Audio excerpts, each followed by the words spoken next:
Hello, this is the part two of the sacroiliac joint dysfunction. We already learned about what is the sacroiliac joint, what is the sacroiliac joint dysfunction, how it is causing to the people, and the types of the sacroiliac joint. In this video, we are going to see about what are the dysfunctions, like the sacral torsions. Here we see that they occur as fluctuations on either of oblique axis, usually during the gait cycle. The tendency, dysfunctional position by the pancreas. The torsion may be thought of as half of the sacrum flexing the other half extending on one side of the two oblique axis. The sacral torsion, which is forward torsion to the left on left oblique axis, and the forward torsion to the right on the right oblique axis. This is called as LOR. This is called as the ROR. The backward torsion of the to the right on the left oblique is ROL. The backward torsion to the left on the right oblique axis is LOR. The unilateral circumflexions lesion might be thought as a failure of one side of the sacrum to extend from the flexed position, that is right and left flexion, the side flexions like those. And the pubic shear lesions like superior pubic shear, inferior pubic shear. The superior pubic shears are sliding of one joint surface in relation to the other in either a superior or an inferior direction. The superior innominate shear and the inferior innominate shear. Superior pubic shear and inferior pubic shear are explained here. The innominate shear, superior innominate shear and inferior innominate shears are upslip and downslips of these sacroiliac radiosacral junctions. You've seen about its upward shifting and downward shifting of the sacrum and the pubis. The anterior gapping test will conclude that if the test is positive, if unilateral gluteal and the posterior leg pain is produced, indicating a sprain of the anterior sacroiliac joint.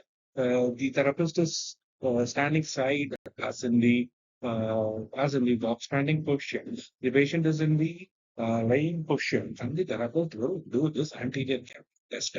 And also they will do a Faber's test. That's also called as Patrick's test. We all know that a positive test is indicated by the test by the legs, knees remaining above the opposite straight leg.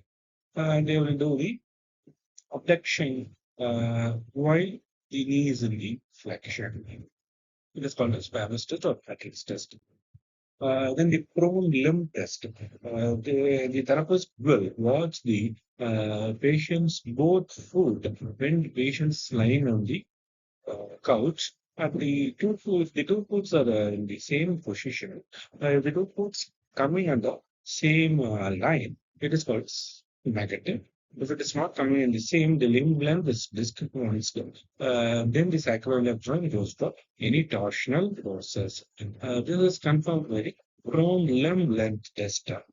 Why the test has to be seen in the prone means because the muscles are getting imbalanced, and we can clearly get an idea of the muscles which is not perfectly aligned. We can see it in the prone position. So it is done in the prone limb length test.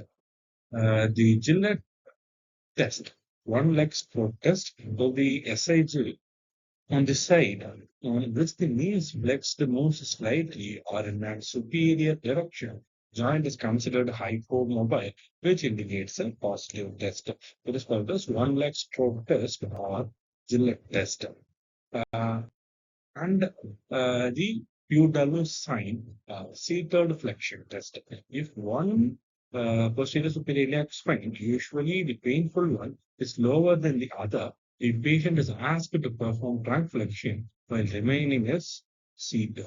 If the lower posterior superior iliac spine becomes the higher one on forward flexion, the test is positive. So we can conclude the patient is having any uh, the patient is having the let's say joint dysfunction. On palpation also, we can conclude that the patient is having say joint dysfunction. It is not the low back pain or sciatica. we can differ easily diagnose the patient as differential diagnosis. We'll see it on the next video. Thank you.